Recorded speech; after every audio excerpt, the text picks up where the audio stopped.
¡Quieto todo el mundo! ¡Esto es un atraco!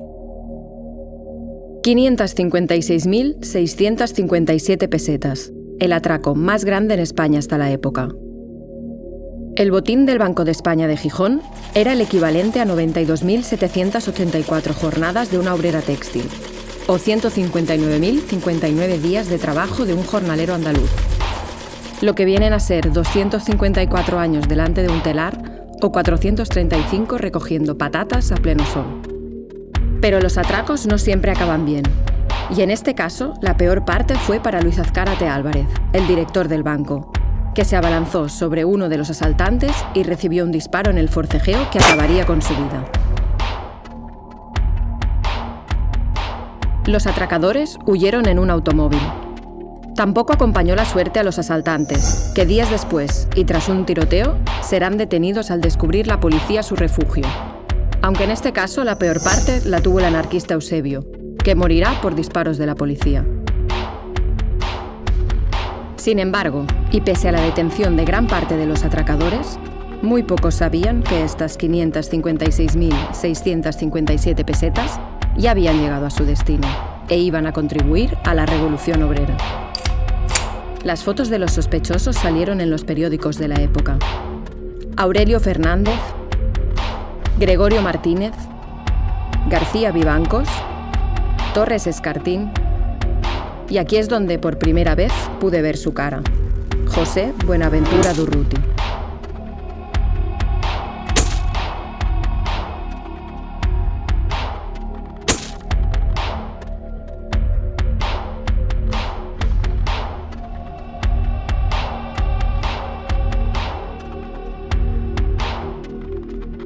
Supe qué significaba apellidarte Durruti. De pequeña no. En la infancia nunca estuvo politizada, estuvo marcada por la diversión, por el cariño y el juego, no más. Y en la adolescencia, como por parte de los amigos, como por parte de mis profesores de historia, que eran los que se quedaban más impactados cuando me veían, y Marta Durruti, ¿esto es de familia? Digo, familia anarquista. Y ahí fue cuando empecé a descubrir lo que era el anarquismo y lo que significaba, y lo que este hombre hizo por el anarquismo. Desde mi más tierna edad, lo primero que vi a mi alrededor fue el sufrimiento. ¿Cuántas veces vi llorar a nuestra madre Anastasia porque no podía darnos el pan que pedíamos, y sin embargo nuestro padre trabajaba sin descansar un minuto? Si nuestro padre Santiago trabajaba, ¿por qué razón no podíamos comer nosotros el pan que necesitábamos? Encontré la respuesta en la injusticia social, pero lo que mayormente quedó grabado en mi memoria fueron las palabras de nuestro enfermo abuelo, que se daba puñetazos en las piernas de rabia al ver que su nieto tenía que ir a la guerra de Marruecos, mientras los ricos compraban al hijo de un trabajador para que sus hijos no fueran. ¿Os dais cuenta por qué yo seguiré luchando mientras existan injusticias sociales? Soy Buenaventura Durruti y esta es mi historia.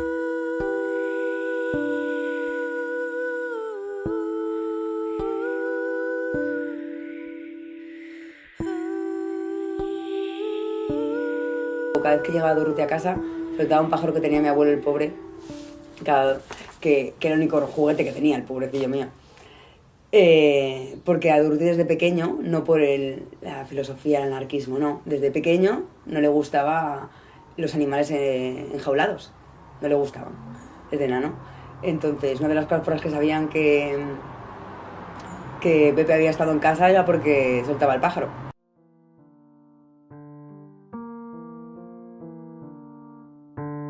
En las primeras conversaciones que tuve con Pepe, o Durruti como lo llaman ahora, me hablaba bastante de su infancia en León y del modesto barrio de Santa Ana donde vivía con sus 7 hermanos y sus padres. Recordaba cómo la huelga de curtidores de 1903 afectó mucho económicamente a su familia y cómo con 14 años abandonó los estudios y entró como aprendiz de mecánico en el taller de Melchor Martínez, un socialista que tenía en León cierta fama de revolucionario. Sonreía y decía que allí aprendió los rudimentos de la mecánica y del socialismo, y bromeaba con sus primeros inicios en el sindicalismo de la mano de la UGT y sus primeras luchas obreras en León y Asturias, en las reivindicaciones de los metalúrgicos. El socialismo o es activo o no es socialismo. Si luchamos por la emancipación obrera, esta solo puede obtenerse mediante una feroz lucha contra la burguesía. No podemos detener nuestra acción revolucionaria hasta destruir por completo el capitalismo. Lo pudo. Pepe salió a liar la parda por cualquier otro sitio que no fuera León, de donde es mi familia, de donde soy yo y de donde era Buenaventura Durruti. Que es una de las cosas que, por ejemplo, explicará el mismo Durruti, ¿no? Cuando él recuerda, pues cuando era pequeño, que eran 8 hermanos, contándolo a él lo que explica siempre es ver este sentimiento de impotencia, de injusticia, de muchísima hambre que han pasado, no solo él, sino todos sus vecinos en León, ¿no? Y esta manera de ver que solo pueden transgredir esta norma a partir de la autocultura, o sea, de empezar a ser autodidactas, aprender la letra escrita, y sobre todo de la actuación en las calles y en las fábricas, ¿no? A inicios de siglo, España vivía en un sistema político oligárquico, donde la participación política era negada a muchas personas. Yo por aquel entonces era una niña, pero mi madre, como mujer, no tenía derecho a voto. Aunque en realidad el voto no servía de mucho, ya que en el poder se iban turnando Maura o Canalejas, o lo que es lo mismo, conservadores o liberales, y las elecciones estaban amañadas por el sistema caciquil. En la cúspide de la pirámide estaba la gloriosa monarquía española, con Alfonso XIII en el trono. A la vez que su sociedad se pudría, nacían y crecían las organizaciones obreras, y en 1910 se crea la CNT. En aquel momento yo era una niña de 12 años, aunque ya lo suficientemente mayor para trabajar en una fábrica textil. El año anterior, los anarquistas habían encabezado la Semana Trágica, una protesta contra la guerra imperialista española en Marruecos, cuya represión dejó cientos de muertos y la condena a muerte de Ferrer y Guardia. Ante este panorama desolador, el anarquismo se organizaba, pero a la vez no renunciaba a las acciones vindicadoras, o lo que viene a ser lo mismo, al atentado político. De esta manera, en 1912 es asesinado Canalejas por el anarquista Manuel Pardiñas, que le pegó 3 tiros cerca de la Puerta del Sol. No era la primera vez que los anarquistas acababan con la vida de los artífices del régimen de la Restauración. E incluso su creador, Cánovas del Castillo, murió asesinado en 1897 por el anarquista italiano Angiolillo. Alfonso XIII sufriría varios atentados, aunque siempre salió ileso. El más sonado, el día de su boda, donde el anarquista Mateo Morral le mandó un ramo de flores bomba. Y es que de los anarquistas no te puedes fiar ni el día de tu boda. En el campo sindical, el anarquismo se basa en sus conceptos, que son la acción directa, o sea que ya no es acción mediada, ya no es participar en el poder, sino estar fuera del poder y negociar cuando hay que negociar directamente con la patronal, con el gobierno, con quien quieras. Luego, la solidaridad con todos, ¿no? El apoyo mutuo, el federalismo, son bases principales del anarcosindicalismo. Para que llegar a una nueva sociedad, lo primero que hay que hacer es cambiar al individuo. Y lo que hacen es, naturalmente, dice que viene a ser como un anarquismo integral, la idea de regeneración, porque el ser humano ha sido corrompido por miles de años de una vida completamente diferente, marcada por los poderes, por la iglesia, por los ejércitos. Aparecen diversas asociaciones que ya lo que intentan es, diríamos, regenerar al ser humano a través de que lleve una vida normal, armónica con sí mismo y con la naturaleza, o sea, respetando la naturaleza, respetando a unos seres a otros, a la mujer, a los niños, a todo el mundo, ¿no? O sea, es casi, diríamos, una utopía hoy en día pensar esto, ¿no? Pero que era así, ¿no? Gente que intentaba, no fumaba, no bebía alcohol, se dedicaban a hacer excursionismo, son los que aparecieron, lo que hicieron salir, diríamos, el naturismo, la idea de esta vida natural, de hacer prácticas al aire libre en la playa, en las montañas, en el campo.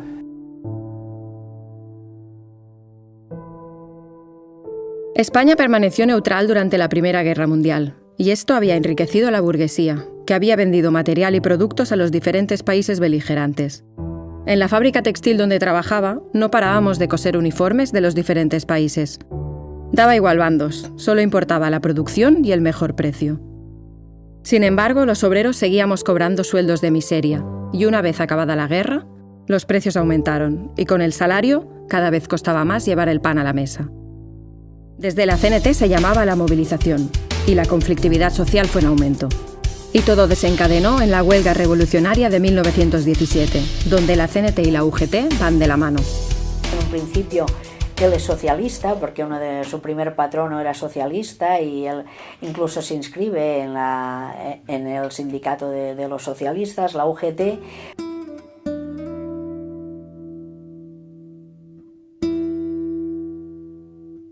Pero poco a poco se va desencantando, sobre todo a partir de las huelgas del 17, se va conociendo un poco más lo que es el movimiento obrero, tiene 2 o 3 exilios importantes en Francia. Los inicios de todos los rebeldes suelen llevarnos los primeros problemas con la ley, y Pepe no era diferente al resto de nosotros. En 1916 ya pasó 15 días en la cárcel por una huelga, y es por eso que tras la huelga del 17, y debido a la presión patronal y policial, marchó a Asturias, a Gijón, donde conoció al anarquista Manuel Benacasa, y de allí pasará casi 2 años en Francia, dedicándose a conseguir recursos para la lucha anarquista y armas.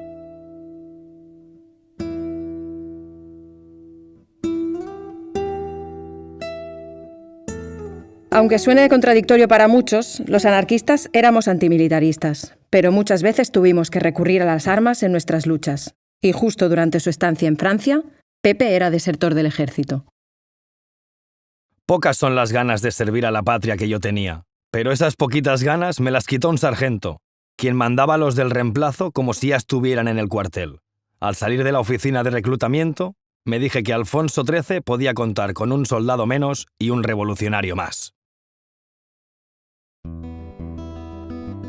1917 fue un año de esperanza para los oprimidos. Mis padres estaban ilusionados con la Revolución Rusa y, como muchos anarquistas, se sintieron identificados con ella. Sin embargo, al poco tiempo los acontecimientos fueron demostrando que esta revolución no era la utopía anarquista. La mayor parte del anarquismo español se desvinculó de ella cuando vieron el rumbo autoritario del Estado soviético y la aniquilación de los anarquistas rusos. Pasado un tiempo prudencial, en 1919, Durruti volvió a España, a Asturias, y comenzó a trabajar de mecánico en La Felguera. El compañero Buenacasa comentaba cómo Durruti, durante este tiempo, se formó teóricamente y por primera vez se afilió a la CNT, un carnet que siempre llevaba en su bolsillo derecho. En aquellos años fue cuando yo también me afilié a la CNT. Había conseguido ganar la huelga de la canadiense y tenía casi 1 millón de afiliados, de los cuales gran parte eran en Cataluña. En marzo de ese año, Pepe cayó preso en medio de la lucha contra la patronal minera de Asturias. Logró escapar y, junto con otros camaradas, planearon el asesinato del rey Alfonso XIII durante la inauguración del Cursal en San Sebastián. Por aquellos años, los anarquistas ya teníamos experiencia en los regicidios. Durruti se encargó de la adquisición y el almacenamiento de los explosivos, pero el plan fue descubierto y logró escapar a Barcelona.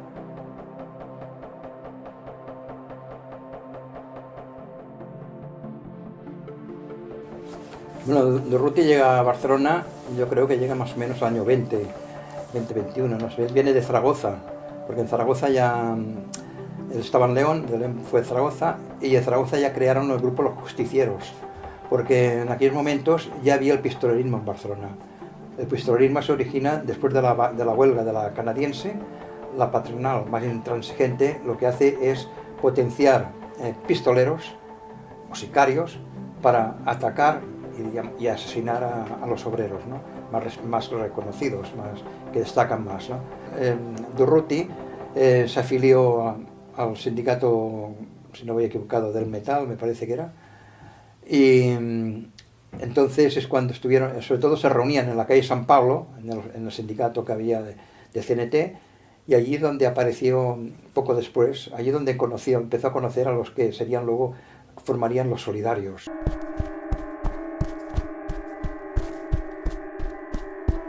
Evelio Boal, Pau Sabater, Antonio Feliu, Salvador Seguí, Francesc Layret. Y así hasta más de 200 sindicalistas asesinados entre 1920 y 1923. Rabiosa, visceral, sangrienta. Esta fue la respuesta de la patronal a la victoria de la huelga de la canadiense y la conquista de las 8 horas de trabajo. El miedo a morir asesinado se instauró en las filas anarquistas.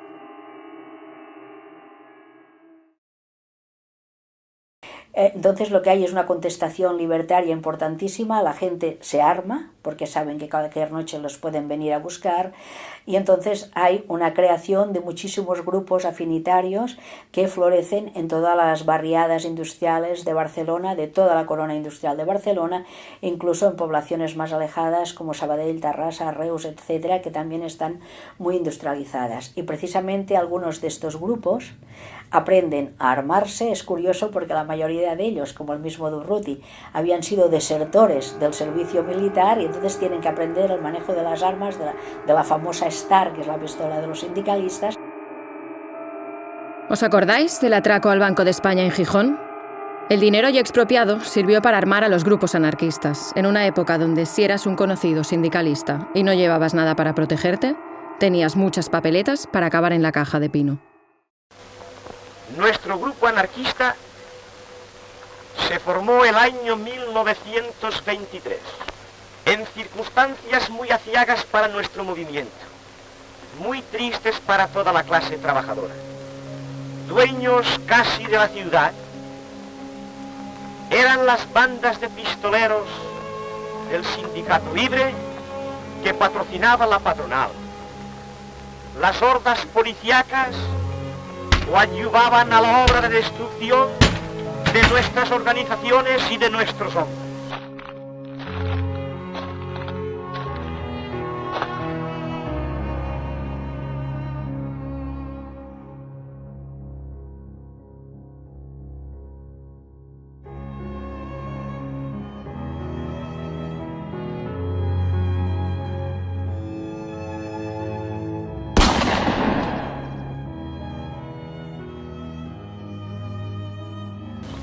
Había caído el coloso del anarcosindicalismo, Salvador Seguí.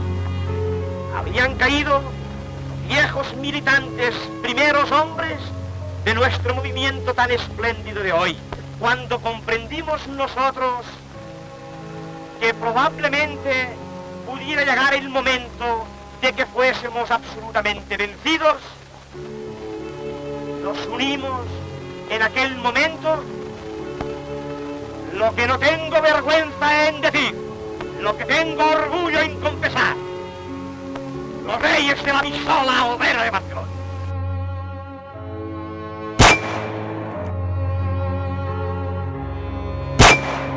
Contra el gobierno. Conseguimos nuestro objetivo. Les vencimos. Nuestros golpes fueron más duros, más a la cabeza, que los que ellos nos habían dado. Y el grupo se constituyó y fue juramento de los que lo integraron de que desde aquel momento el grupo Los Solidarios que nos llamábamos continuaría la lucha hasta el triunfo total de la clase trabajadora, hasta el triunfo de la revolución social, y que solamente la muerte podía irnos apartando de los demás.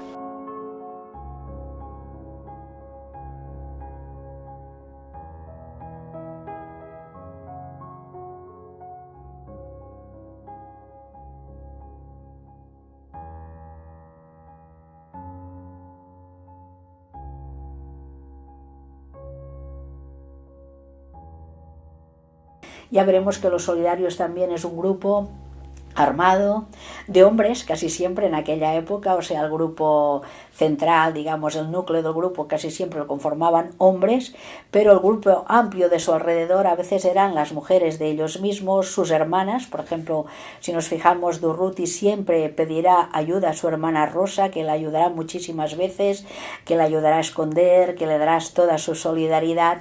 O sea que las mujeres tienen un papel importante en los grupos, pero por desgracia, como las historias siempre las escriben los hombres, casi nunca nos hablan de ella. Fabricada en Eibar, en la empresa creada por Bonifacio Echeverría, esta pistola llamada Star, de tan solo 910 gramos, será la responsable de, como decía García Oliver, devolver golpe por golpe. Este arma, debido a su pequeño tamaño y la facilidad de ocultarse, fue elegida por los anarquistas de nuestro tiempo para protegerse, y en ocasiones para pasar a la ofensiva. De ahí que fuera rebautizada como la sindicalista. Cualquier oportunidad era buena para practicar puntería, Y ninguna ocasión mejor que en las excursiones al campo que organizábamos desde los Ateneos.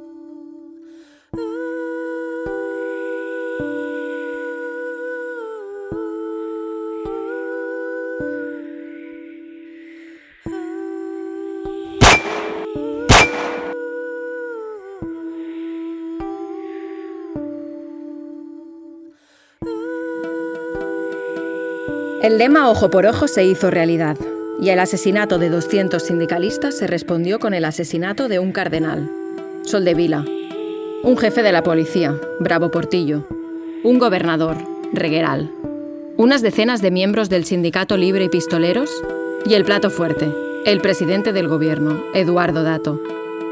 De los grupos de acción anarquistas no estaba a salvo ni la mismísima joya de la corona, Alfonso XIII, contra quien se planearon diferentes atentados. Sería el caso de los solidarios, que es lo que aquí nos ocupa, que pues hayan atentado contra el cardenal Soldevila de Zaragoza, acusado por ellos de ser el que ha instigado todo el movimiento del pistolerismo. Y antes hay un precedente muy importante que me gustaría señalar, que es el atentado y la ejecución de Eduardo Dato, presidente del Consejo de Ministros también, el 8 de marzo del 21 en Madrid. Pero además es un atentado ya prototípico de lo que es el grupo de afinidad anarquista. Es un grupo formado por 3 metalúrgicos que se desplazan adrede desde Barcelona hasta Madrid. Está formado pues por Pere Mateo, por Luis Nicolau y por Ramón Casanellas, que además parece una cosa muy moderna en la época, y es que deciden hacerlo no a pie, como lo habían hecho anteriormente estos ejecutores anarquistas, sino a bordo de una moto con un sidecar.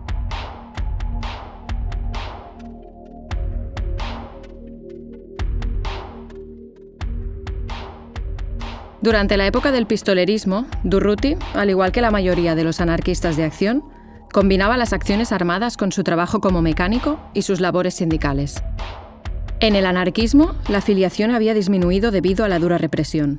No todos los anarquistas estaban por la contestación armada, aunque para la patronal, todos los anarquistas eran iguales. Y como prueba de ello, tenemos el asesinato de Salvador Seguí, que rechazaba la violencia e incluso era amigo de Companys, que por aquel entonces defendía como abogado a muchos sindicalistas. Sin embargo, la patronal no perdonaría el papel destacado de Salvador Seguí en la huelga de la Canadiense.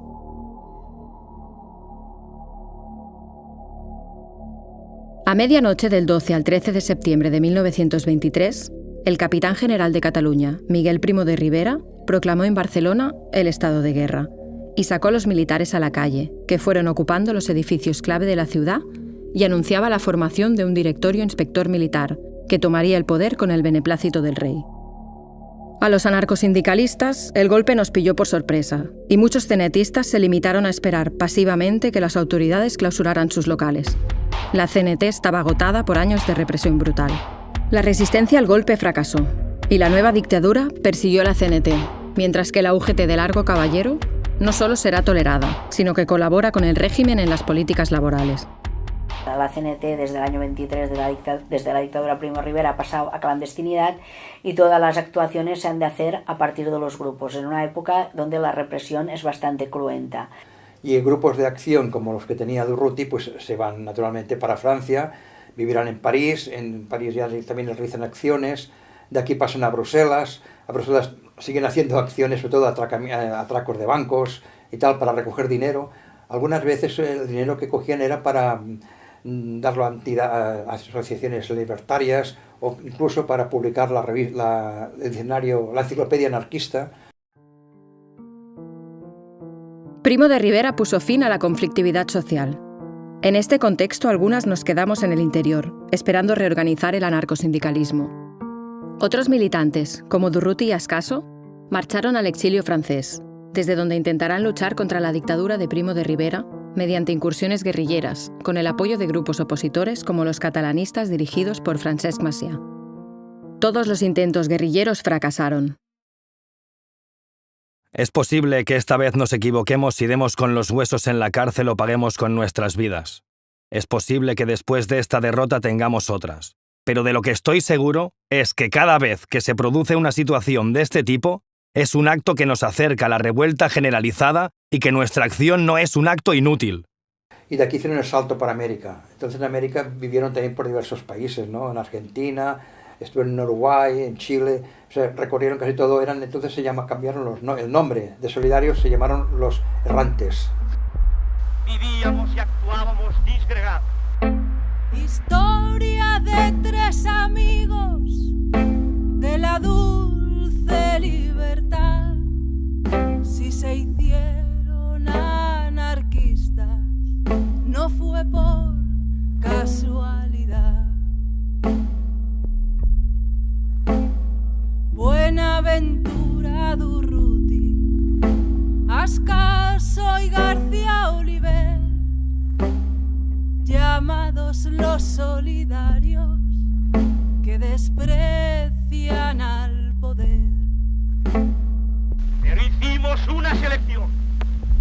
Los mejores terroristas de la clase trabajadora. Buscados y perseguidos por el campo y la ciudad, si acabaron en la cárcel, no fue por casualidad. Buenaventura Durruti, Ascaso y García Oliver, tres hojas de trébol negro contra el brillo del poder. Los que mejor podían devolver golpe por golpe. Siguiendo con sus costumbres de burlar la autoridad, si cruzaron la frontera, no fue por casualidad. Buenaventura. De los 4 que hicieron viaje, entre fines de julio y comienzos de agosto de 1925 ya está en Buenos Aires. Aquí las cosas son absolutamente distintas. Si hay un lugar en el mundo que se parecía por el desarrollo de las ideas anarquistas a Barcelona, ese lugar era sin duda Buenos Aires. A Durruti no le gustaba fardar de sus aventuras y peripecias en público, y su estancia por Latinoamérica está llena de episodios donde se mezcla la leyenda y la realidad. Pepe llega a Latinoamérica junto con Ascaso y otros anarquistas que conocía, como Jover o el Toto, y allí, en los diferentes países, establecerán contactos con los anarquistas de la zona. En Cuba, se le atribuirá al grupo el ajusticiamiento de un propietario de campos de caña de azúcar, que aparece asesinado con un cartel que ponía «La justicia de los errantes». En México se relacionarán con los pocos anarquistas que quedaban tras el fracaso de la revolución, y en Chile y Argentina se les atribuyen diferentes atracos a entidades bancarias. Lo que más marca a Durruti en relación a la Argentina es que, de algún modo, él deja sentadas definitivamente las bases para un movimiento que en los años siguientes a su permanencia acá en Argentina tuvo una gran actividad, que fue el anarquismo expropiador.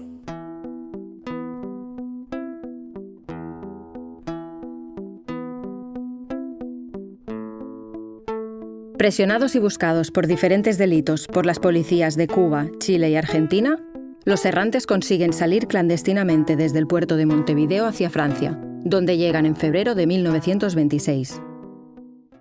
En junio de 1926, París se preparaba para recibir la visita de Alfonso XIII.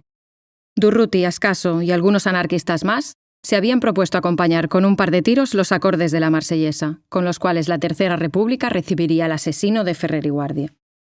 Para eludir la vigilancia policial, el grupo frecuentaba y vivía como la clase alta parisina.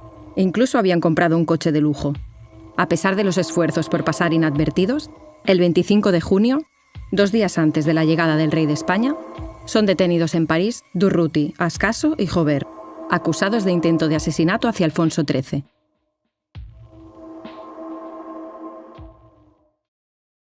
Nosotros somos revolucionarios. Nos hemos exiliado a causa del odioso régimen que Alfonso XIII y Primo de Rivera han impuesto a nuestro país.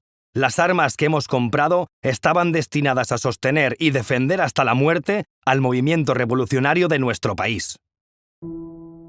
Los 3 amigos fueron condenados a apenas menores de 1 año. Sin embargo, se inició una campaña por toda Francia de solidaridad, reclamando su libertad, el fin de la dictadura en España y la no extradición a Latinoamérica, ya que los errantes eran llamados por la justicia de varios países latinoamericanos.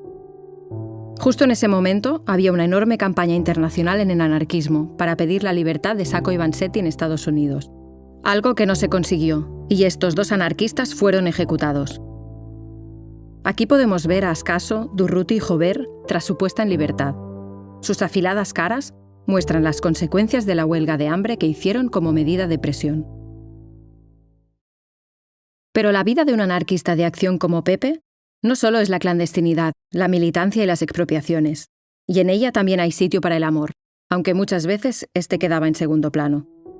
Durruti me contaba cómo conoció a su compañera Mimi en julio de 1927 en la librería anarquista de París, aunque aquí no se cruzaron ninguna palabra, y fue días después, en una cena entre conocidos, cuando pudieron intimar más e iniciar una relación. Tras la salida de la cárcel, Durruti y Ascaso al tiempo son expulsados de Francia y continuarán en la clandestinidad por Europa. En Berlín coinciden con el famoso anarquista Rudolf Rocker. Pepe, durante ese tiempo, mantiene una estrecha comunicación con Mimi, que se quedó en Francia, hasta que se pudieron reunir en Bélgica. En Bélgica, en 1929, Durruti trabajará como mecánico. Pero parece ser que la vida tranquila del trabajador, que va de casa al trabajo, no está hecha para los anarquistas de acción. Y en Bruselas son detenidos Durruti, Ascaso y el anarquista Berners, acusados de un complot contra la familia real belga. Finalmente quedaron libres, y parece ser que las acusaciones eran falsas. Mis ideas son profundas. Ellas han nacido en el seno de esta sociedad injusta. Ellas representan el amor y la libertad y son sólidas como el acero, y ellas son las que me consuelan porque tengo la convicción que son buenas.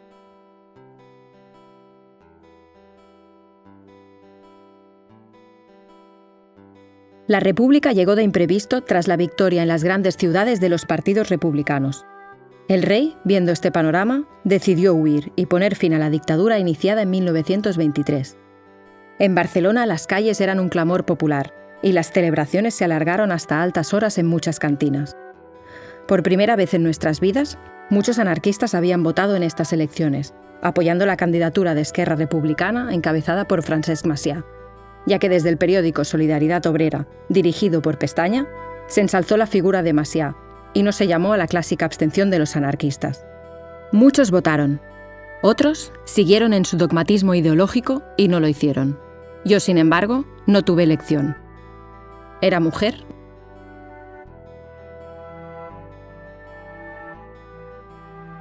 Hay muchísimos anarcosindicalistas aquellos años en las cárceles de toda España. Y entonces, lógicamente, cuando se crea la FAI, los solidarios no están. Luego tendrán más repercusión o más implicación a partir de 1931, donde, por una parte, se abren las cárceles, pueden salir muchos en libertad y volver a formar los grupos, y mucha gente que está en el exilio vuelve a España para intentar, en una época, no es que estuvieran súper a favor de la República, sino sencillamente que a partir de una época de libertad ellos piensan que pueden volver a mantener un poco fuera en ya lo que serían legalidad todas las publicaciones anarquistas. Vuelve a aparecer Solidaridad Obrera, que es el gran periódico cenetista, pero aparecerá sobre todo Tierra y Libertad como órgano de la FAI. El Comité de Defensa, formado solo 11 días después de la proclamación de la República, el 25 de abril, en un pleno de locales y regionales, era la organización armada clandestina de la CNT. No eran una organización de la FAI, eran una organización del sindicato. Los comités de defensa se les pueden aplicar dos periodos.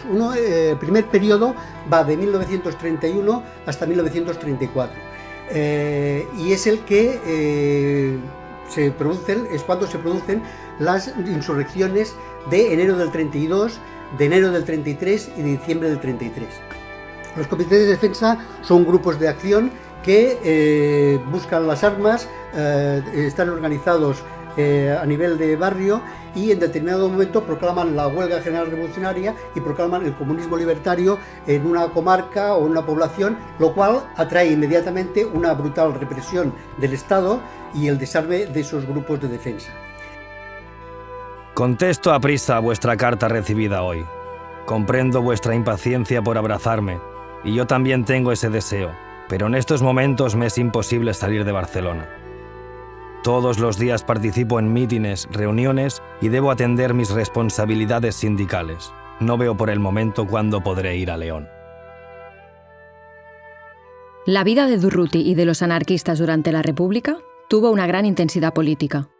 Centenares de huelgas, mítines, manifestaciones, reorganización y crecimiento de la CNT. El anarquismo crecía y renacía, con la misma fuerza que la patronal había usado para acabar con el movimiento obrero durante la etapa del pistolerismo. Parecía que los años de penurias, exilio, expropiaciones y enfrentamientos armados habían merecido la pena, y la CNT se convertía en una organización de masas. Tenéis que perdonarme por no escribiros antes, pero he tenido mucho trabajo. El día 1 de mayo, después de hablar en el mitin, me saludó un chico de León, y le rogué que a la vuelta fuera a veros para que os contase los pormenores de mi vida en Barcelona. Respecto a vuestra visita, es preferible que esperéis a que Mimi llegue de Francia y tengamos una casa donde podáis venir. Entre todo este clima de agitación social, Durruti y Mimi se organizan como pueden, y en 1931 nace su hija Colette. A nadie se salvaba del machismo. Cosa que contaban, por ejemplo, que he oído alguna anécdota de porque Buenaventura Durruti no era machista porque él, mientras la mujer trabajaba, él estaba cuidando a la niña y haciendo... Que mínimo, el único dinero que entraba en casa era de Mimi, su mujer, que trabajaba de taquillera en un cine, porque lo demás era el dinero para la causa. No entraba ni un duro más. Entonces, allí nadie se libraba como ahora mismo del machismo. Todo lo tenemos marcado, de una manera o de otra. Entonces, es una de las cosas en las que, vale, era un tipo diferente, pero no te vas a librar porque sí de algo que ya es social, cultural. La CNT en los años 30 no era solo un sindicato al modo clásico, una organización dedicada a la defensa de las cuestiones laborales, sino que formaba parte de una red de solidaridad en la cual se implicaban también los ateneos libertarios, las escuelas racionalistas, las cooperativas, los comités contra los desahucios. La creciente fuerza del anarquismo no apartó a las luchas internas, y durante la República, dos sectores pugnaban por dominar la organización. Por un lado, Pestaña y Peiró, partidarios de dar una tregua a la República y afianzar la organización. Y en el otro extremo estaban aquellos que buscaban hacer la revolución aquí y ahora. Nosotros no somos republicanos y sí auténticos obreros. La República no nos interesa como régimen político, y si la hemos aceptado es pensándola como punto de partida de un proceso de democratización social. Esta debe garantizar la libertad y la justicia social. Si la República olvida todo esto, el poco interés que tienen los obreros lo perderán.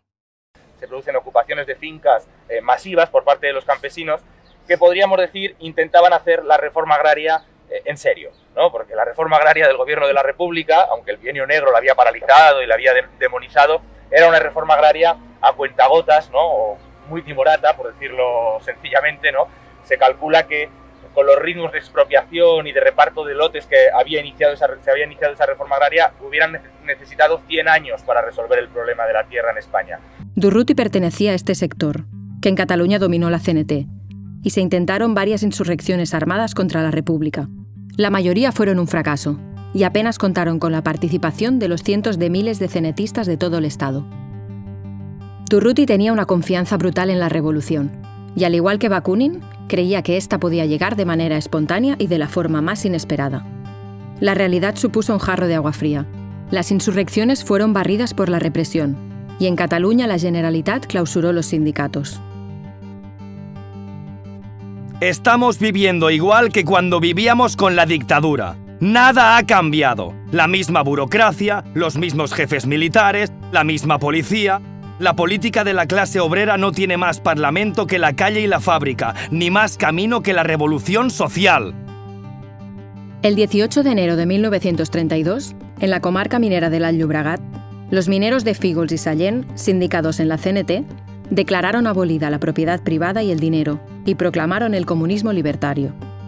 El gobierno aplastó el movimiento el quinto día de su iniciación y calificó a los confederados de bandidos con carnet. La República demostró que la represión no era algo exclusivo de la monarquía. Durruti lo comprobó en sus propias carnes, ya que durante la República pasaría en diversas ocasiones por la cárcel. La represión se extendió a todo Cataluña, Andalucía y Levante. Al mes siguiente, zarpó el transatlántico Buenos Aires, con rumbo a Bata, llevando en sus bodegas a 104 anarcosindicalistas deportados, entre los que figuraban Durruti y Francisco Ascaso. Cuando vuelva a la península, los señores socialistas tendrán que explicar a la clase obrera por qué votaron a favor de nuestra deportación. Si es de esta manera que socialistas y republicanos piensan salvar la República, se equivocan. Porque un día, nosotros, los perturbadores que nos levantamos todas las mañanas para ir al trabajo y entramos en la fábrica como esclavos, entraremos con lo que realmente es la clase obrera, la única productora de riqueza social.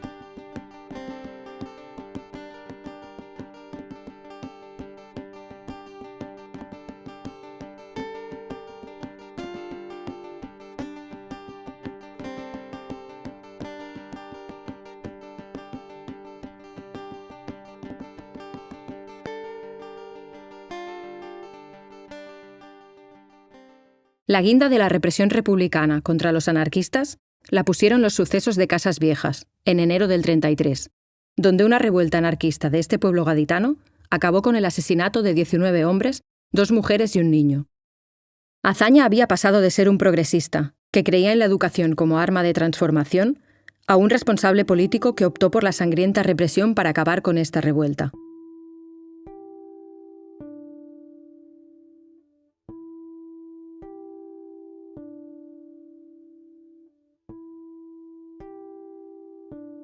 Vuestra presencia en este mitin y mi presencia en esta tribuna deben demostrar a la burguesía que la CNT y la FAI son fuerzas que aumentan con la represión. Para desacreditarnos, la burguesía ha utilizado el peor de los argumentos, tales como vendidos a los monárquicos, ladrones, bandoleros. Los trabajadores saben que los ladrones no se levantan a las 6 de la mañana para sudar su jornal en las fábricas. Los verdaderos ladrones son la burguesía que se nutre con el robo de nuestro trabajo, los grandes banqueros que manejan cifras salpicadas de sangre y sudor proletario. Que los republicanos socialistas lo sepan. Por ello lo decimos bien claro: o la República resuelve el problema campesino y obrero, o será el pueblo obrero quien lo resuelva. No queremos engañar a nadie. Un sistema basado en la propiedad y la autoridad no puede privarse de tener esclavos, y si el trabajador quiere vivir libre, no debe esperar que se lo entreguen, porque la libertad económica y política no se da, sino que se conquista. De vosotros, pues obreros, depende el continuar siendo esclavos modernos o hombres libres. Vosotros, por tanto, debéis decidir.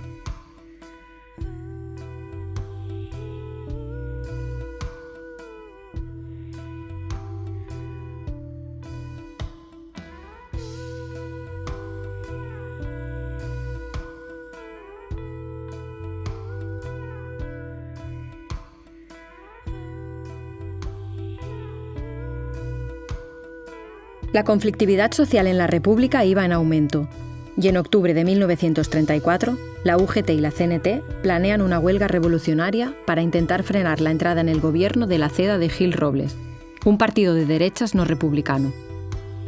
La huelga fracasa en Cataluña, donde los anarquistas llevábamos meses con los sindicatos cerrados por la represión de la Generalitat dirigida por Companys. Sin embargo, en Asturias, el movimiento se hace con el control de ciertas áreas y se hace fuerte. La represión a la insurrección de Asturias fue llevada a cabo por un militar africanista, Francisco Franco. La insurrección dejó miles de muertos, desde unos 30 sacerdotes ajusticiados por los rebeldes hasta cientos de fusilados por la represión. Las cárceles se llenaron con unos 30.000 presos. El panorama durante el mandato republicano de la derecha fue desolador. Las pocas reformas que mejoraban la vida de las clases bajas se deshicieron y, para rematar, la represión de la revuelta de Asturias llenó las cárceles de 30.000 presos. Con esta situación, y sin dejar de lado la vía revolucionaria, Muchos anarquistas votamos por el Frente Popular, para conseguir la amnistía de los presos, aunque seguíamos estando convencidos que mediante el voto y el Estado era imposible cambiar las cosas, ni siquiera cambios significativos. Vamos a viajar hasta febrero de ese mismo año. En febrero de ese mismo año, 16 de febrero, se producen elecciones generales anticipadas en las que ganan las candidaturas del Frente Popular, ¿no? El Frente Popular o Front d'Esquerres, aquí en Cataluña, estaría compuesto por los partidos republicanos burgueses progresistas, junto con partidos obreros como el PSOE, el PC, el POUM, integra también la UGT, ¿no? El principal sindicato socialista, en esta ocasión la CNT, que es el sindicato anarcosindicalista, el sindicato mayoritario, digamos, aquí en Barcelona y en Cataluña, no hace la campaña por la abstención, digamos que deja correr el voto obrero, ¿no?, a las candidaturas del Frente Popular, con lo cual, bueno, la amnistía motoriza mucho el voto obrero hacia las candidaturas del Frente Popular y su victoria abre un momento en el que, por un lado, tenemos un gobierno progresista, de nuevo, que vendrá a retomar esa agenda de reformas que había quedado paralizada o que se había echado atrás, y al mismo tiempo un incremento muy significativo de la lucha de clases en el campo y en la ciudad. Digamos, un incremento que desborda por completo al propio gobierno del Frente Popular. Por ejemplo, la amnistía será decretada por el gobierno del Frente Popular, pero ya se decretará casi con las cárceles vacías de presos políticos, porque los presos políticos salen de las prisiones gracias, en muchas ciudades, a las manifestaciones que se producen inmediatamente después de las elecciones hacia las prisiones para sacarlos de la calle. Y luego va a ser muy complicado que entre febrero y junio, julio del 36 encontremos alguna ciudad importante que no haya vivido algo parecido a una huelga general o una huelga metropolitana o huelga de sectores que paralizaban casi la actividad de la ciudad.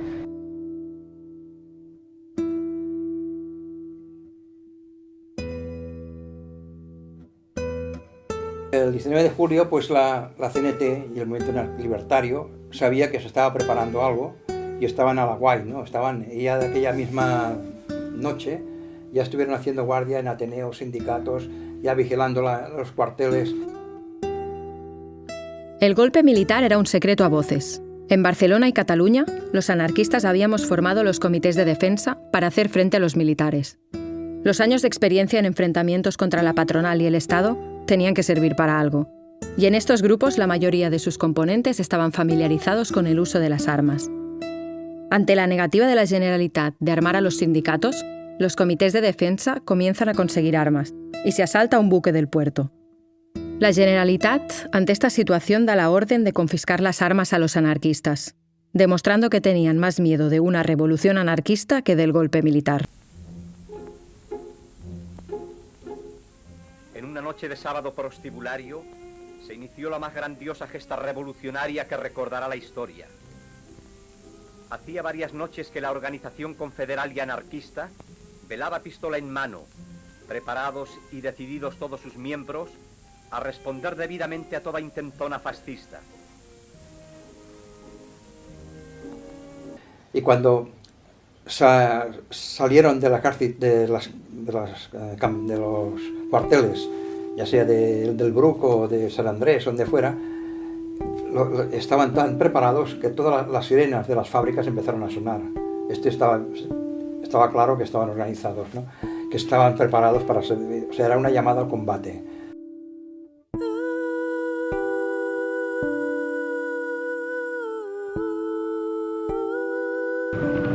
Hombres del pueblo, muchachos que luchan con el ardor de sus pechos juveniles bajo la bandera roja y negra de la FAI, bajo la roja enseña de las milicias antifascistas, levantaron barricadas contra la reacción en los puntos estratégicos de las barriadas obreras. ¿Qué pasa? Que los anarquistas y los obreros en general que están en la barricada tienen pocas armas, o muy pocas, o casi ninguna, o ninguna. ¿Y qué pasa? Que un guardia de asalto tiene un rifle y una pistola. Aquí empieza la fusión, y esto no se quiere, no me gusta decirlo en los grandes libros. Es la guardia de asalto la que arma al obrero, a la mayoría.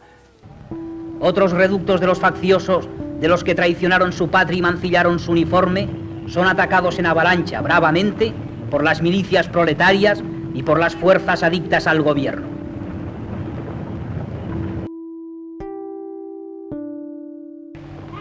Compañero, atención, el primero que se le ve asomar por las ventanas, fuego sobre él. Desde el manicomio de Santa Eulalia se disparó contra los milicianos. Entre los locos allí recluidos se ocultaron los criminales. Dice la voz popular que eran 2 sacerdotes y un fascista. Pudieron ser cazados como bestias feroces, pero el pueblo, por respeto a los orates allí recluidos, por no alarmar a ese trozo de la humanidad azotada por la locura, renunciaron a esa caza a través de las celdas del manicomio.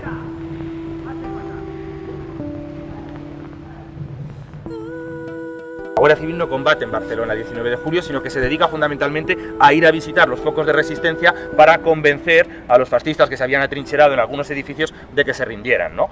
Con bastante éxito en casi todos los casos, excepto en el cuartel de Atarazanas, que no se rendirán hasta el día 20 de julio. Pues en la mañana del 20 de julio se produce el último gran combate, ¿no? Un combate muy sangriento, donde morirán más de 80 asaltantes, todos ellos de la CNT, al cuartel de Atarazanas. Entre ellos morirá Ascaso, uno de los miembros del Comité de Defensa Revolucionario, que, bueno, no es el primer caído, han caído casi 500 personas antes que él, ¿no? Pero sí que se convierte un poco, bueno, en un símbolo, ¿no?, de los caídos o de los mártires del 19 y el 20 de julio. Aquí os quería poner esta fotografía de Ascaso, que, bueno, si la ponemos así, la podemos ver más o menos en la zona donde se tomó. Una fotografía de Agustí Centellas, y en el reverso, Agustí Centellas, que es un fotógrafo de la Guerra Civil, cuenta que está tomada aproximadamente 20 minutos antes del asalto del cuartel, ¿no? O sea, es la última foto que se tiene, Ascaso es el del medio, que se tiene antes del asalto al cuartel de Atarazanas. Contenidos los militares cobardes, el pueblo, cogiendo las armas a su alcance, se desborda y generosamente ofrece su vida en defensa de un ideal. Cuando salga el día 24 esa gran salida de milicianos y milicianas, la primera gran salida, 2 de las columnas, que es la del POM y la de la UGT, salen por ferrocarril, y la tercera, que es la de Buenaventura Durruti, la columna Durruti, la primera columna de la CNT, lo hará por carretera, ¿no? Eso lo que permite, luego veremos unas imágenes, es que, bueno, se pueda despedir, digamos, a los milicianos y milicianas, pues por todo el centro de la ciudad, desde la Rambla, la zona del Paseo de Gracia, sobre todo, ¿no?, que es donde construyen distintas columnas de vehículos. Una de esas columnas de vehículos, digamos la del centro, tiene su punto de encuentro aquí, en la Plaza Real. Esta plaza nos la tendríamos que imaginar llena de camiones, de autobuses, de turismos que han sido expropiados, ¿no?, que se les ha puesto CNT FAI, a la mayoría de ellos ahí con pintura, y que, bueno, están acondicionados como se ha podido, algunos con chapas de metal, otros simplemente con sacos, para marchar hacia el frente de Aragón. Pero bueno, todo eso se ha empezado a preparar desde, como digo, la tarde del 19 de julio. Ahora vamos a escuchar el discurso que dará Buenaventura Durruti esa tarde, ¿no?, por radio, para, bueno, dirigiéndose a todos los combatientes que habían participado en la derrota del golpe en Barcelona, y diciendo que estaba muy bien, hemos conseguido mantener Barcelona, aquí el golpe ha fracasado, pero la cosa continúa, ¿no?, y sobre todo desde Barcelona es la hora de marchar en auxilio de nuestros hermanos aragoneses, ¿no? Es el término que utiliza, ¿no?, para alentar eso, ¿no?, a alistarse en las milicias y a continuar la lucha. Vamos a escuchar el discurso, que ya adelanto, no es Durruti el que nos habla, es un actor, ¿vale? Pero sí que el texto es el discurso que después fue transcrito, ¿no?, en diferentes medios en papel.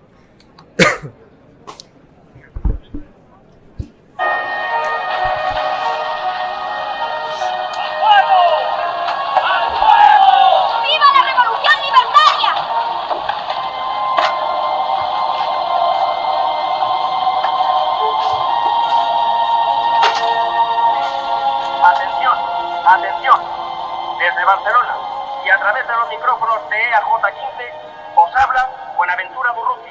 Atención, atención. En estos momentos históricos, en estas horas decisivas, multiplicados por el furor y el entusiasmo, los bravos hombres del pueblo que han reducido al ejército en Barcelona se disponen a marchar sobre Zaragoza en auxilio de sus hermanos aragoneses. La voluntad soberana de unas masas que todo lo pueden, cuando van unidas y agigantadas por la decisión de triunfar, influirá en los destinos del mundo. El 19 de julio marcará el comienzo de una nueva era. La paz del pasado ya no existe. Estamos gestando entre ríos de sangre una España nueva. ¡Viva la paz y por la revolución! ¡Viva! El líder obrerista Durruti y el comandante Pérez Farrás marchan al frente de esta invencible caravana de milicianos que devolverán sus libertades al pueblo hermano, al noble pueblo aragonés.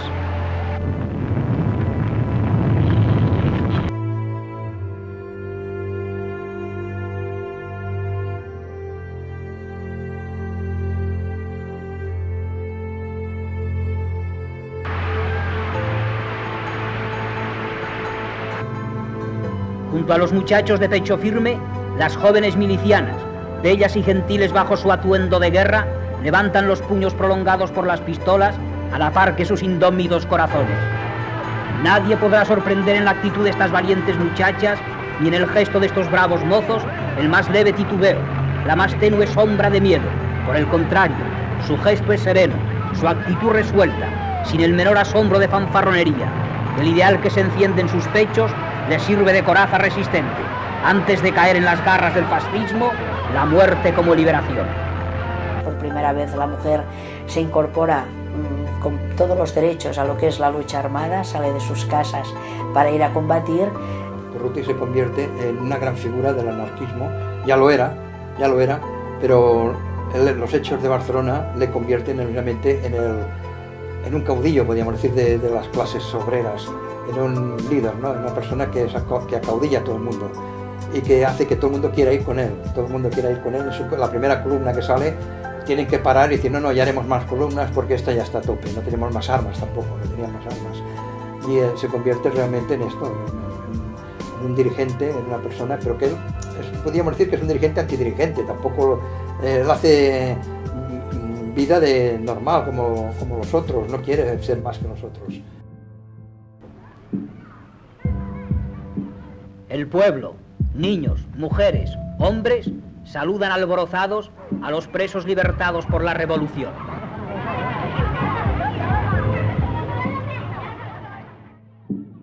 Bueno, una de las cosas que ellos dirán siempre es: yo guerrillero sí, militar no. Una milicia obrera no puede ser dirigida según las reglas básicas del ejército. Considero, pues, que la disciplina, la coordinación y la realización de un plan son cosas indispensables. El combatiente no es otra cosa que un obrero utilizando un fusil como instrumento, y sus actos tienen la misma finalidad que la de los obreros. Si nuestro aparato militar de la revolución tiene que sostenerse por el miedo, ocurrirá que no habrá cambiado nada, salvo el color del miedo. Al empezar la contienda, Mimí se enroló en la columna de Urruti dirigida por su compañero, trabajando como responsable de prensa de la columna. La pequeña Colette se quedó con la amiga de la pareja, Teresa Margalef. Los trabajadores de España saben que si triunfa el fascismo se verán abocados al hambre y la esclavitud, pero los fascistas también saben lo que les espera cuando sean vencidos. Por eso la lucha es implacable y constante. Para nosotros se trata de aplastar el fascismo y barrerlo para que no pueda volver a asomar en España, a pesar del gobierno. Majestuosa e imponente es la sencillez con que avanza nuestra columna motorizada. Rosario de coches, donde marcha lo más florido de nuestra juventud, lo más granado de nuestros cuadros de acción. Camionetas plenas de muchachada de las juventudes libertarias que con toda soltura manejan el fusil sin equivocar el blanco jamás.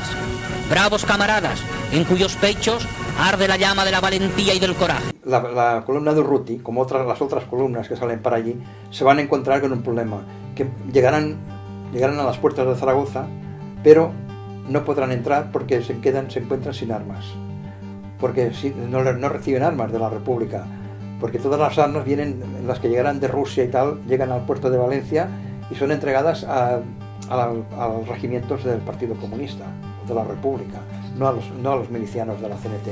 No les llegan armas. Sin armas es imposible entrar a Zaragoza. Nadie ha venido a esta columna forzado, ¿verdad? Es cada uno de vosotros que habéis elegido libremente vuestra suerte. Zaragoza está en manos de los fascistas y allí se encuentran centenares, miles de obreros bajo la amenaza de los fusiles que pueden dispararse a cada instante, ocasionando la muerte de nuestros hermanos. ¿Para qué hemos salido de Barcelona si no es para liberarles? Ellos nos esperan y nosotros, ante el primer ataque enemigo, ¿echamos a correr? Hermosa manera de mostrar al mundo y a nuestros compañeros el coraje de los anarquistas, que se llenan de miedo ante 3 aviones. En las filas de la CNT y de la FAI no hay cobardes. No queremos, entre nosotros, gente que se asusta ante los primeros disparos. Bueno, una guerra ya es violencia. Ya es la máxima expresión de la violencia, es una guerra. Entonces, represión hay por todas partes, ¿no? la parte nacional, lo que se llamaba la parte nacional, la represión fue más sistemática, porque ahí es donde entraron ellos, ya en la parte cuando conquistaron los pueblos que conquistaban, aquello era una escabechina total, ¿eh? Ya fue en Badajoz, en Navarra, en Castilla, en donde fuera. Los que eran de izquierdas, de la CNT, de la UGT, estos eran detenidos o fusilados directamente sin juicio. Los anarquistas, que somos antimilitaristas y odiamos los ejércitos, nos vimos en medio de una guerra. Aunque en este caso luchábamos por una sociedad que no necesitara de más ejércitos ni guerras. Pero esta contienda había que ganarla, y nuestro lema era ganar la revolución y la guerra. Guerra y revolución iban de la mano.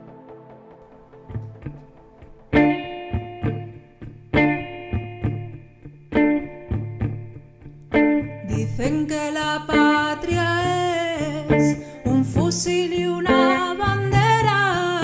Mi patria son mis hermanos que están labrando la tierra.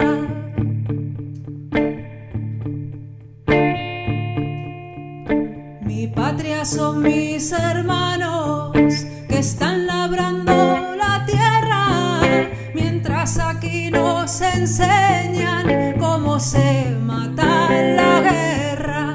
Ay, que yo no tiro, que no, ay, que yo no tiro, que no, ay, que yo no tiro contra mis hermanos. Ay, que yo tiraba que sí, ay, que yo tiraba que sí, contra los que ahogan al pueblo en sus manos.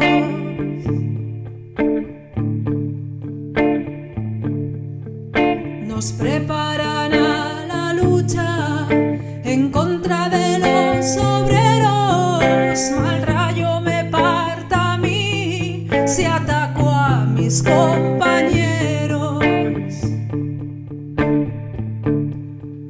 La guerra que tanto temen no viene del extranjero. Son luchas de proletarios como los bravos mineros. Ay, que yo no tiro, que no, ay, que yo no tiro, que no, ay, que yo no tiro contra mis hermanos. Ay, que yo tiraba que sí, ay, que yo tiraba que sí, contra los que ahogan al pueblo en sus manos.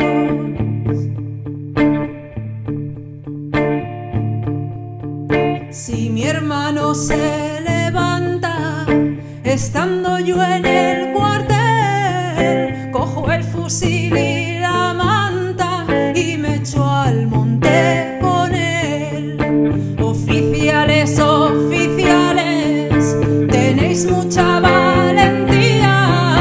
Veremos si sois valientes cuando llegue nuestro día.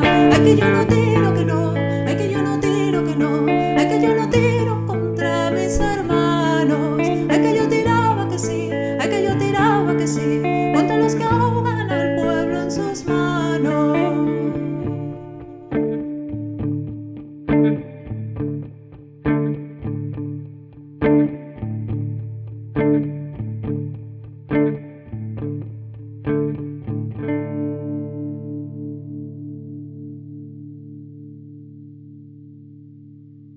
Al cabo de una semana de la revuelta esta, de la revolución, de los hechos militares en la calle, los sindicatos piden la vuelta al trabajo. La gente vuelve al trabajo, pero espontáneamente, sobre todo en las grandes empresas, se celebra una asamblea y se decide autogestionarla, colectivizarla, las empresas. A partir de aquí, pues todas las empresas de Cataluña y de otros lugares de España se empiezan a colectivizar. Salud. Oye, camarada, en nuestro taller no tenemos delegado. ¿Qué debemos hacer? ¿Dónde trabajáis? En los talleres Catalonia. ¿Cuántos compañeros sois? 36. Pues debéis reuniros y designar de entre vosotros al que os merezca más confianza. Levantar un acta y traerla firmada por todos y extenderemos el nombramiento. Nada más. Esto es todo. Pero tened presente las normas confederales. Todos vuestros problemas deben llegar hasta aquí por conducto del delegado que nombréis. Nosotros, los sindicalistas, luchamos por la revolución. Sabemos lo que queremos. Para nosotros no significa nada que en alguna parte del mundo exista una Unión Soviética que obtuvo la paz y la tranquilidad, sacrificando el fascismo bárbaro de Stalin a los trabajadores de Alemania y China. Queremos la revolución en España, y la queremos ahora, no después de la siguiente guerra europea. Durruti, d'alguna manera, representa una forma de pensar d'aquest moment. És el signe més representatiu d'aquella Barcelona revolucionària, que és capaç de fer unes transformacions econòmiques i socials impensables, en poquíssim temps, no? Transformar una indústria de guerra, fer una gran quantitat de coses. Durruti una mica és, no ell com a persona, és una mena de missatger, de divulgador, quasi diria jo, d'un pensament molt més general i molt més ampli. El afán de los fascistas es destruir e imponerse por el terror. Nosotros construimos y edificamos sobre la misma línea de combate.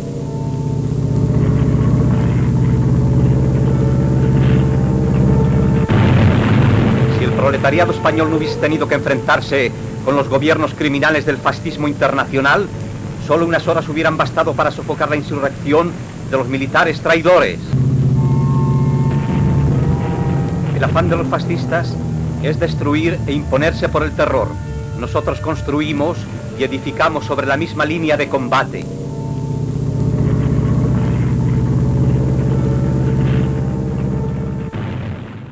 La imatge que s'ha donat i que es continua donant dels anarquistes són les bombes, els atracos. Mai la premsa aquí a Espanya, en l'actualitat, quan parla d'anarquisme, reivindica l'aspecte que la Dolors planteja, la força cultural de l'anarquisme que ha ensenyat a escriure i a llegir a mitja Espanya. A mitja Espanya. Això queda oblidat. I encara més. I és per això que aquest vídeo ha sigut necessari fer-lo. Que hi ha gent que passen com historiadors, com aquest César Vidal, que escriu una biografia de Durruti, i encara acaba presentant-lo com un sanguinari, com van imposar pistola amb la mà, les col·lectivitats amb l'Aragó, van fer això. Sempre que els aspectes constructius de l'anarquisme, sempre ignorats. Entonces era un hombre peculiar y lo que contaban en la familia es que lo que más le marcaba era una persona que era respetuosa. Después dentro de respetuosa que era en esa época lo que se podía hacer respetuosa hacia la vida o la muerte de los demás, ¿no? Pues bien, todo este rollo para deciros que Cambó se marcha, que la patronal se va y que tanto la Casa Cambó como la sede de Foment pasan a ser la Casa CNT FAI, ¿no? Los dos edificios constituyen la sede del Comité Regional de la CNT y de la FAI, el principal edificio, la principal plaza del movimiento libertario durante toda la Guerra Civil.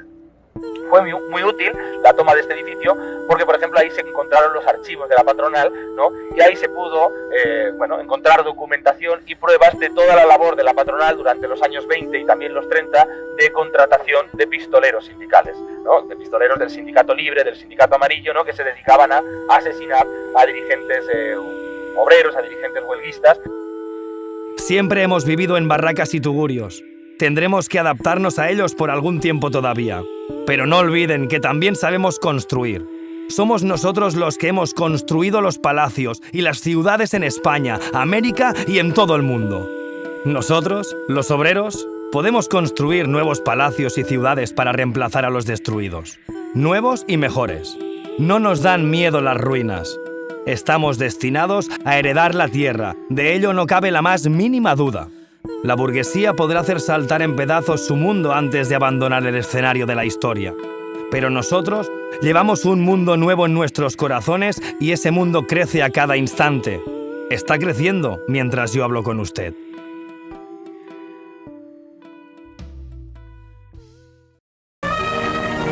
Ahí anda Durruti, nuestro Durruti. Durruti, armazón de gigante y corazón de niño. Músculos de acero, voluntad inquebrantable. Todo donde hay sencillez. Durruti, protagonista de 1000 aventuras heroicas, desciende del empecinado y de Don Quijote. Posee la valentía y la temeridad del bravo guerrillero de la independencia, que con sus cachorros hundió en el fango las glorias del invasor Bonaparte. Y posee también los fervores justicieros del Hidalgo de la Mancha, esencia de nuestro propio espíritu. El nombre de Durruti vuela hoy en romances de cariño por pueblos y aldeas como el de todos los tipos recios de nuestra raza. Cuando empieza la Revolución Española, él tiene clarísimo de que aquella revolución tiene una fecha de caducidad. Sus declaraciones al Toronto Star lo explican muy bien. Él sabe que las potencias europeas nunca van a dejar que se instale la utopía en España, de que triunfe la revolución, pero él quiere sobre todo mostrar que hay otra vía posible que no sea ni la vía de Moscú, con una dirección centralista de lo que es la economía, digamos, de un país o de una nación, y sabe también que la opción capitalista no le gusta. Entonces, lo que defenderá él siempre y todos los anarquistas durante la revolución es el control absoluto por parte de los obreros y las obreras de los medios de producción, las colectivizaciones de las fábricas y, sobre todo, la igualdad.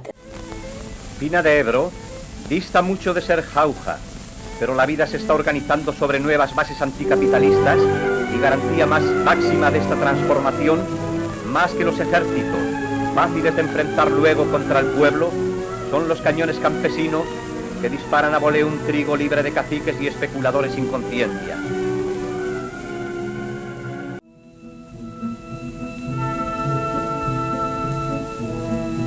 La población civil es abastecida de lo necesario para su subsistencia, mediante una libreta controlada por abastos.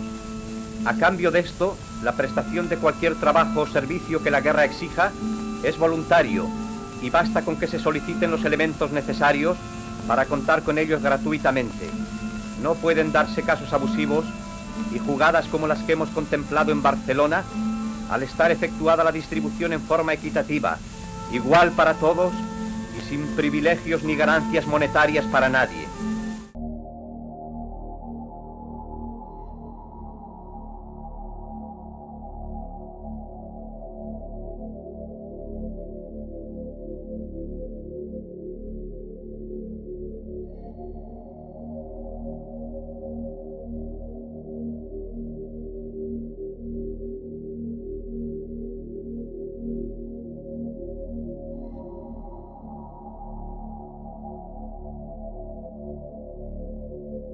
El pueblo de Cataluña tiene el deber de corresponder a los esfuerzos de los que luchan en el frente.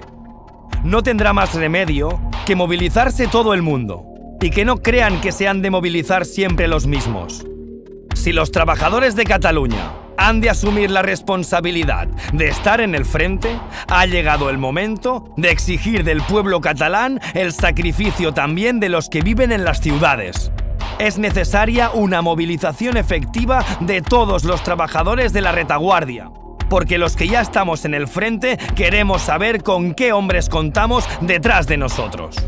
La guerra que hacemos actualmente sirve para aplastar al enemigo en el frente, ¿pero ¿es este el único? No. El enemigo es también aquel que se opone a las conquistas revolucionarias y que se encuentra entre nosotros, y al que aplastaremos igualmente.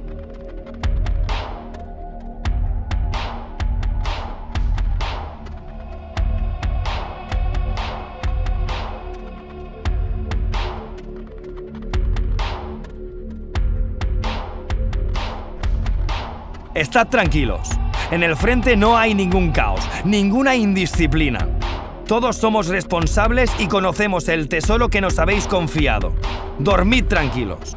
Si esa militarización decretada por la Generalitat es para meternos miedo y para imponernos una disciplina de hierro, se han equivocado.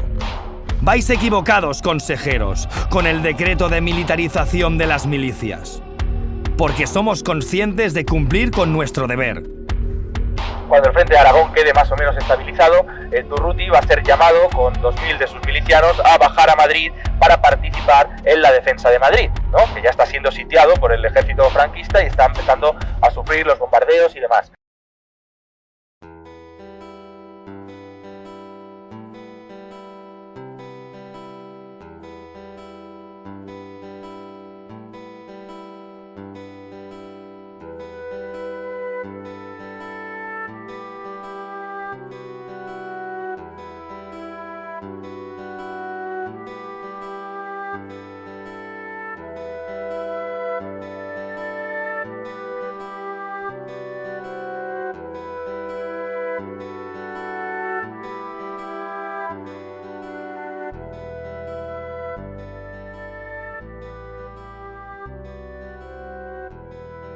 Durruti era la última esperanza para un Madrid asediado. Mientras el gobierno republicano con los ministros anarquistas y con García Oliver se trasladaban a Valencia, Durruti llega a Madrid para levantar la moral de la ciudad y contener el avance fascista. Mimí optó por irse a Barcelona y quedarse al cuidado de Colette. Por nada del mundo, aquellos tiranos fascistas pasarán por donde estamos. Esta es la consigna del frente. A ellos les decimos, no pasaréis. Y a vosotros os corresponde gritar, no pasarán.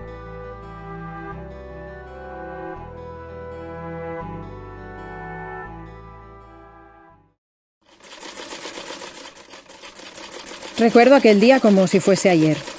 El ruido de los telares paró en el momento que sonó la sirena, cuando una compañera nos reúne para darnos la noticia.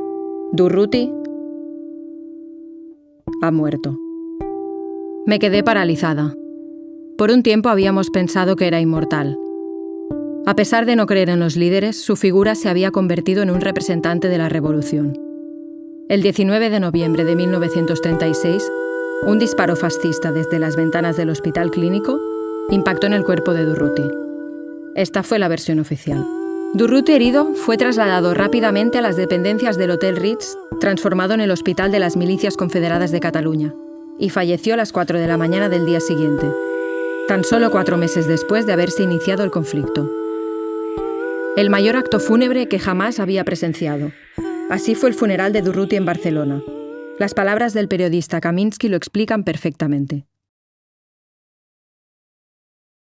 El cadáver llegó a Barcelona tarde por la noche. Había llovido todo el día y los coches que escoltaban el féretro estaban llenos de barro.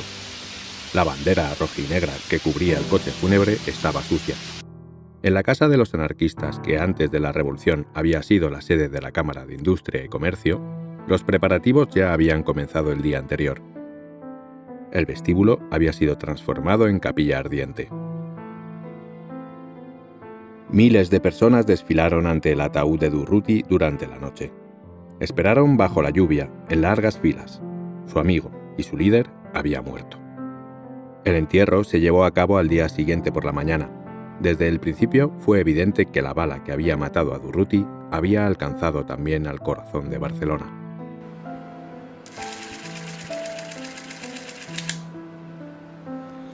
Bueno, soy Juan Mariné, el autor del entierro de Durruti. Cogí lo que había yo rodado, lo llevé al laboratorio para que fuesen revelándolo. Y aquello estuvo casi una semana pasando en el público, ininterrumpidamente.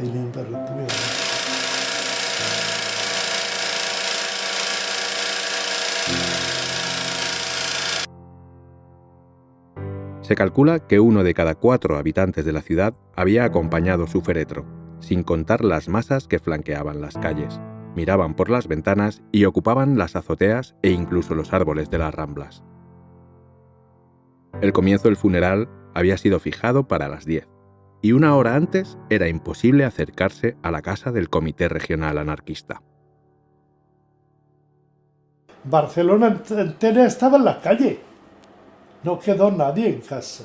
Todo el mundo iba a despedirse, a dar a Dios un sentido, un sentimiento. Estaba la gente en la calle. No quedó nadie en casa.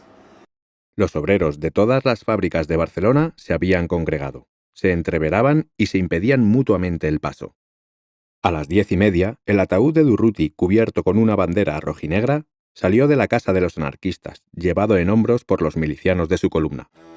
Las masas dieron el último saludo con el puño en alto. Entonaron el himno anarquista Hijos del Pueblo. Pasó por lo menos media hora antes de que se despejara la calle para que la comitiva pudiera iniciar su marcha. Transcurrieron varias horas hasta que llegó a la Plaza de Cataluña, situada solo a unos centenares de metros de allí. No eran las exequias de un rey, era un sepelio organizado por el pueblo. Nadie daba órdenes. Todo ocurría espontáneamente. Reinaba lo imprevisible. Era simplemente un funeral anarquista. Los discursos fúnebres se pronunciaron al pie de la columna de Colón, no muy lejos del sitio donde una vez había luchado y caído a su lado el mejor amigo de Durruti. García Oliver, el único superviviente de los compañeros, Habló como amigo, como anarquista y como ministro de Justicia de la República Española. Caía la noche. Comenzó a llover otra vez. Pronto la lluvia se hizo torrencial y el cementerio se convirtió en un pantano donde se ahogaban las coronas. En el último momento se decidió postergar el sepelio. Los portadores del féretro regresaron de la tumba y condujeron su carga a la capilla ardiente. Durruti fue enterrado al día siguiente. Cuentan que su cuerpo no está en la tumba, que unos milicianos de su columna, en la huida de Barcelona tras el avance fascista, recogieron sus huesos para que no fuera profanado. Pero esto es parte de la leyenda. Las dudas sobre la versión oficial de la muerte de Durruti surgieron desde el principio, y los anarquistas teníamos acaloradas discusiones sobre este tema. Entonces, al entorno de Durruti y su muerte hay varias hipótesis. Yo creo que nunca sabremos realmente cuál es la verdadera, porque realmente algunos dicen pues que si fueron los comunistas que intentaron acabar con él, otros que si sencillamente pues fue un accidente, como parece ser que fue, o si fue alguien que estaba también en contra de él, pero no necesariamente comunista, que intentó acabar con su vida. Yo no sé si cuál puede ser la buena. La que más se ha dicho es que se le disparó el naranjero, el que llevaba al dar un golpe sobre la de esto. Pero claro, esto no lo sabremos nunca, porque los que lo sabían lo callaron. Y como lo callaron, y luego mejor se lo dijeron a los del Comité Nacional, a la Federica Monseño, el que fuera, parece ser que juraron no decirlo nunca. Y entonces todo queda, si uno es que lo había matado un comunista, otro que ha sido una bala que venía de la zona universitaria, de los fascistas, otro que fue un traidor suyo, ¿no? Y luego se le disparó. Pero bueno, estas 4 versiones, la cuestión es que él desapareció y con él casi desapareció la revolución, porque justamente, como dice Hannes Magnus Enzensberger, el corto verano de la anarquía duró justamente más o menos hasta septiembre, octubre del 36. Podemos alargarla hasta noviembre, ¿no? Con la muerte de Durruti empieza la contrarrevolución, y fue un choque de cruda realidad. La guerra iba realmente mal. Los fascistas, con el apoyo nazi italiano, ganaban cada día más terreno, y dentro de nuestro bando, los comunistas boicoteaban el proceso revolucionario, criticando las colectivizaciones y las milicias. Para colmo, la CNT en el gobierno no era capaz de defender las conquistas revolucionarias, y la revolución fue derrotada por nuestros propios aliados en mayo de 1937. Para la pérdida total de la guerra hubo que esperar un poco más. El juramento de los que lo integraron, de que desde aquel momento el grupo Los Solidarios que nos llamábamos continuaría la lucha hasta el triunfo total de la clase trabajadora, hasta el triunfo de la revolución social, y que solamente la muerte podía irnos apartando de los demás. Cayó primero el camarada Eusebio, en Asturias. Cayó también el camarada Zorín, en Barcelona. El camarada Soberbiela, el camarada Torres Escarpí. El dolor del presidio y de los palos le volvieron locos. Y nosotros, cuando después de la República salimos de los presidios y nos unimos otra vez en España, continuamos el grupo, y entonces nos llamamos el grupo nosotros, los que no tenemos nombre, los que no tenemos orgullo, los que somos una masa, los que pagaremos uno a uno. Nosotros tenemos una deuda. La deuda la pagó Durruti por la revolución y en honor a su compromiso. Los que quedamos del otro, el tiempo lo ha ido afirmando. No es una prueba de un día ni de un año, es una prueba de años. Han ido pagando, han ido cumpliendo. Durruti cumplió y los que quedan de nosotros cumplirán. La muerte no es nada. Nuestras vidas individuales no es nada. Por eso somos nosotros. Mientras quede uno, nosotros sí.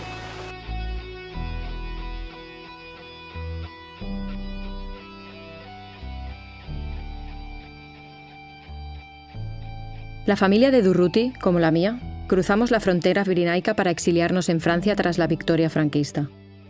Los primeros años no perdíamos la esperanza con la derrota del franquismo, pero poco a poco la dictadura se afianzó y supo sobrevivir a la derrota del fascismo en Europa.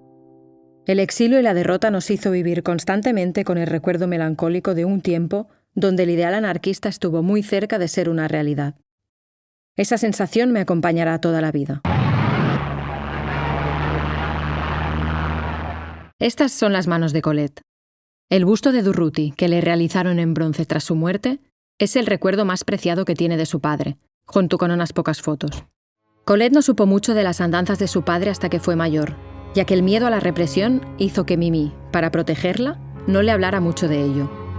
El anarquismo, sus ideales y sus personajes fueron enterrados en el olvido durante años. Y esta es la historia de Durruti, la vida de Pepe. Su vida, sus acciones y su camino no fue diferente al de miles de anarquistas que lucharon por un mundo mejor, donde la justicia social, la igualdad y la libertad fueran la base de la sociedad. Fuimos una generación que soñó con el ideal anarquista y quiso saltar el cielo. Hoy en día, la explotación sigue vigente. ¿Cogerán el relevo nuevas generaciones? Si es así, todo lo luchado habrá merecido la pena.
Historia de tres amigos de la dulce libertad. Si se hicieron anarquistas, no fue por casualidad. Buenaventura Durruti, Ascaso y García Oliver, llamados los solidarios que desprecian al poder.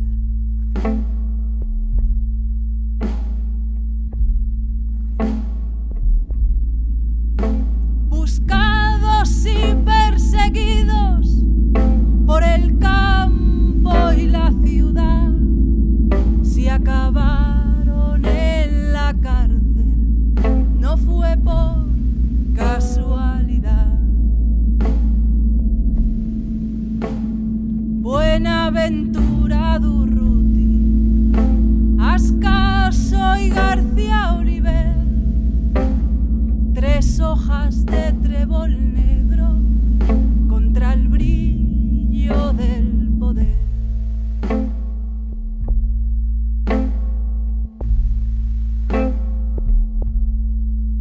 Siguiendo con sus costumbres de burlar la autoridad, si cruzaron la frontera, no fue por casualidad.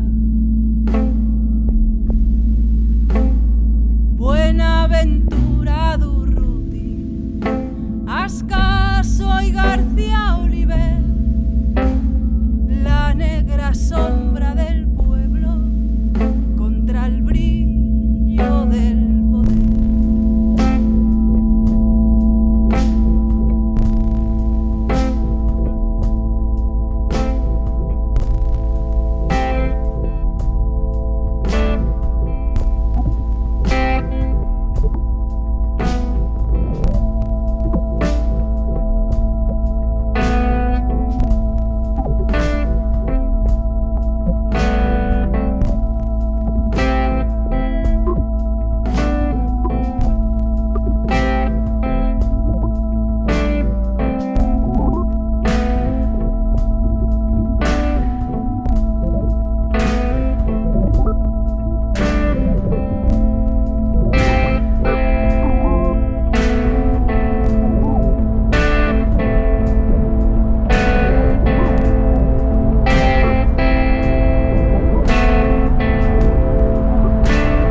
veces no fue por casualidad.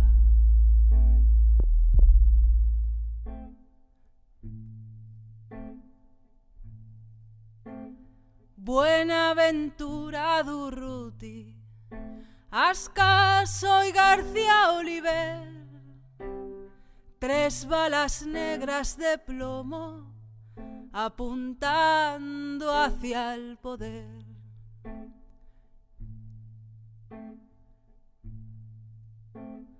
Buenaventura Durruti, Ascaso y García Oliver, 3 balas negras de plomo apuntando hacia el poder.